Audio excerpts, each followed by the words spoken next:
La fiscalité, c'est peut-être un des trucs les plus chiants à faire, des plus chronophages et des plus longs, mais malheureusement, elle est hyper importante et je te fais une petite vidéo récapitulative aujourd'hui pour te parler de la fiscalité des crypto-monnaies afin que tu ne sois pas perdu dans tout ce que tu puisses trouver sur internet.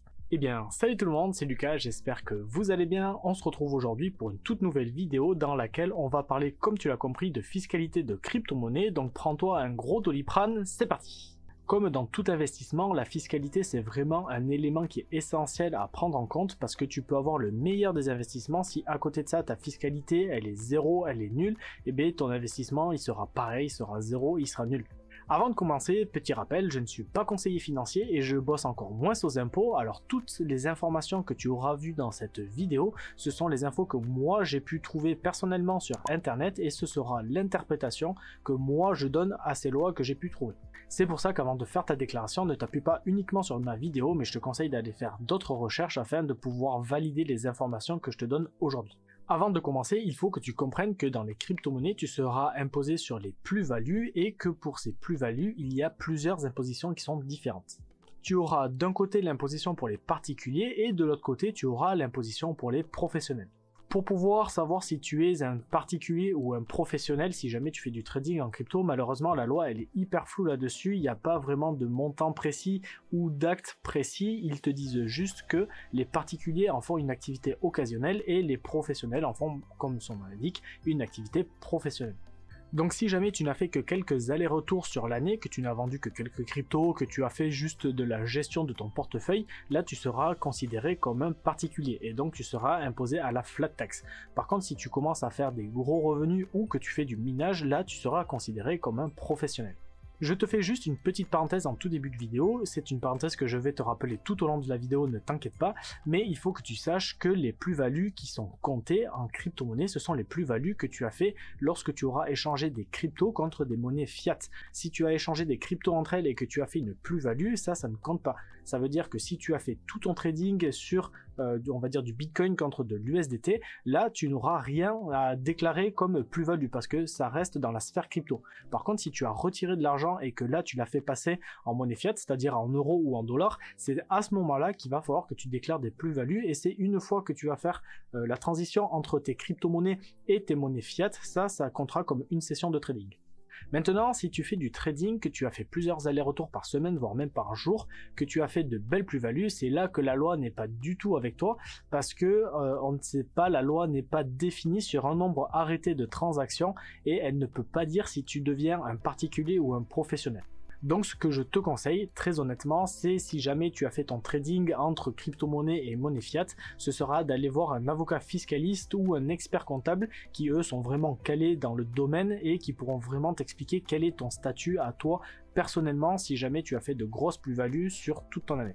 Ça c'est vraiment si tu as fait des transactions qui partent de crypto en monnaie fiat. Je le répète, si jamais tu as fait des transactions uniquement dans la sphère crypto, ça ne compte pas et ce n'est pas considéré comme des sessions de trading. C'est considéré comme de la crypto-monnaie, de la bidouille de crypto-monnaie, donc ça reste dans le monde des cryptos, on s'en occupe pas. Par contre, si là tu as retiré des monnaies fiat, c'est là que tu vas faire du trading et si tu en as fait beaucoup, c'est à ce moment-là que je te conseillerais d'aller voir ton fameux avocat fiscaliste.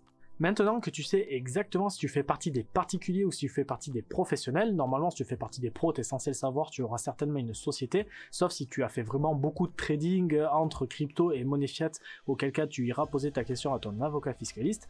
Pour toutes les autres personnes qui regardent cette vidéo, je pense que si vous avez fait du trading ou si juste vous avez acheté quelques crypto-monnaies, vous faites partie de la catégorie des particuliers. Et c'est à cette catégorie-là qu'on va s'intéresser aujourd'hui. Du coup, pour les particuliers, tu vas devoir faire ta déclaration crypto pendant ta déclaration des revenus, c'est-à-dire en fonction des, je crois que c'est des départements, entre le mois d'avril et de juin. La première chose que tu vas devoir déclarer au fisc, ce seront tous tes comptes qui sont à l'étranger. Et ça vaut aussi bien pour les banques que pour les exchanges.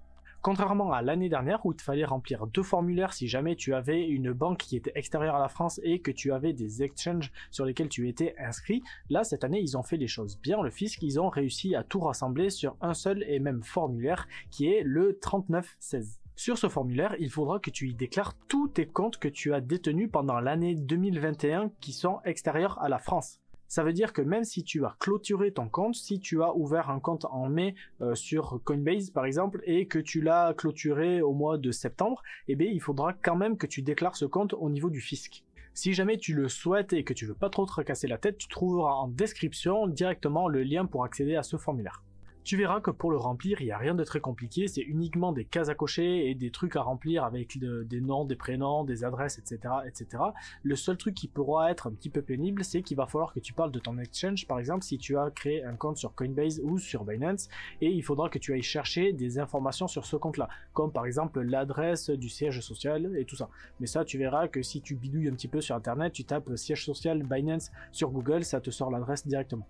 Maintenant que tu as rempli la déclaration de ton compte, ce qu'il va falloir que tu fasses, ce sera de la joindre à ta déclaration de revenus. Tu verras qu'une fois que tu vas faire ta déclaration de revenus directement sur Internet, tu auras la possibilité de joindre un fichier et c'est à ce moment-là que tu pourras joindre ton fichier PDF avec tes comptes et tes exchanges. Maintenant que tu as fait la première partie, qui est de déclarer ces comptes à l'étranger, il va falloir que tu déclares tes plus-values.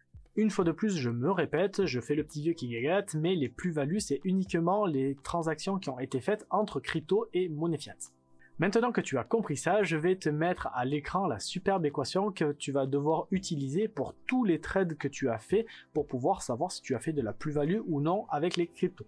Bien évidemment, si c'était simple en France, ça saucerait. Si une plus-value c'est j'achète 100, je revends 200, j'ai fait 100 de plus-value, ce serait trop facile. Donc là, il va falloir que tu utilises cette équation pour chaque trade que tu as fait, c'est-à-dire chaque mouvement entre les cryptos et les monnaies fiat. Maintenant que tu as fait tous tes calculs, j'espère que tu n'as pas fait trop de trades parce que sinon ça va être très long et très pénible, il va falloir que tu reportes tous tes résultats sur le formulaire 2086. Comme tout à l'heure, je te mets le lien directement dans la description si tu n'as pas envie de trop te casser la tête à chercher. Dans ce formulaire, il faudra que tu y indiques toutes les plus-values et toutes les moins-values que tu as fait pour toutes tes sessions de trading. Une fois que tu auras indiqué toutes tes plus-values et toutes tes moins-values pour toutes tes sessions de trading, tu feras un montant global, tu feras une somme, une addition de tout ça, et tu verras si tu es en plus-value ou si tu es en moins-value. Si je te dis pas de bêtises, je crois qu'il y a une réduction d'impôt ou une non-imposition sur tous les bénéfices qui sont inférieurs à 350 €. Donc normalement, si tu as fait moins de 350 € de bénéfices sur ton année, tu n'es pas censé payer d'impôt. Par contre, si tu as fait plus de 350 € de plus-value sur ton année, là je t'annonce que tu auras l'immense honneur de payer ce que l'on appelle la flat tax. La flat tax, c'est une taxe de 30% sur tes plus-values. C'est-à-dire que tu vas prendre tes plus-values, tu vas en prendre 30% et tu vas gentiment les donner à l'État en imposition. Si jamais tu es débutant, tu n'y connais pas grand chose en fiscalité et tu dis oh 30% ça va, c'est pas grand chose, laisse-moi te faire un petit calcul léger pour le plaisir. Si jamais tu as gagné 1200 € de plus-value tous les mois avec les crypto-monnaies et que tu te dis ok c'est cool, je me suis fait un SMIC, je peux essayer d'en vivre, eh bien dis-toi que tu vas payer en tout sur ton année, tu vas payer 4320 € d'imposition et en gros ça correspondra à 3 mois et demi de ce que tu as gagné. Ça veut dire que sur toute une année où tu bosses, tu vas donner 3 mois et demi de ce que tu as gagné à l'État. Ne me remercie pas, c'est cadeau, ça me fait plaisir. Non, plus sérieusement, si je te dis ça, c'est uniquement pour te dire de faire attention si tu fais beaucoup de trading, passe vraiment avec des stablecoins, tu prends celui que tu veux, tu en as plusieurs, mais évite de passer en monnaie fiat parce que sinon tu vas te faire bouffer par les impôts et au final ça n'a presque même plus de sens de faire du trading pour gagner de l'argent. Donc voilà, tu as maintenant compris tout ce qu'il fallait déclarer qui est lié de près ou de loin aux crypto-monnaies, au fisc français. Si jamais tu as d'autres questions, n'hésite pas à me les mettre en commentaire et j'y répondrai avec grand plaisir. Donc pour résumer, tu auras deux grandes choses à faire lorsque tu vas faire ta déclaration d'imposition. La première, ce sera de déclarer tous les comptes qui sont externes à la France, c'est-à-dire si tu as des comptes chez Coinbase ou chez Binance, il faudra que tu le fasses. Et la seconde chose à faire, ce sera de déclarer toutes tes plus-values que tu as fait sur l'année 2021, c'est-à-dire toutes les transactions que tu as faites entre crypto-monnaies et monnaie fiat. Malgré que ce soit hyper compliqué, déjà la fiscalité d'une part et les cryptos d'une autre, alors si tu combines les deux c'est une catastrophe si jamais tu commences, mais tu verras qu'au fil du temps ce n'est pas si compliqué. Une fois que tu auras compris les bases et le rouage, c'est pas très compliqué à comprendre. Il faut vraiment que tu regardes plusieurs fois cette vidéo si jamais tu débutes et tu n'y connais rien du tout. Fais d'autres recherches, regarde d'autres vidéos, cherche des articles sur internet, va sur Cryptost, c'est un super site où tu auras toute l'information. Ils ont sorti un article il y a pas longtemps, je crois il y a a 2 ou 3 jours. C'est un article qui est vraiment très bien fait et tu verras que tu auras toute l'information nécessaire pour pouvoir faire tes déclarations. Mais voilà, vraiment essaye de faire plusieurs recherches, essaye de croiser les informations pour être sûr d'avoir les bonnes, et vraiment si tu as un doute, je te redirige vers un avocat fiscaliste ou un expert comptable, parce qu'il ne faut pas jouer avec les impôts, et si vraiment tu as un doute, pose-leur la question, tu verras qu'il vaut mieux que tu perdes 200 € à aller voir un avocat fiscaliste plutôt que prendre 1500 € d'amende parce que tu as fait une mauvaise déclaration et que tu t'es loupé dans tes déclarations.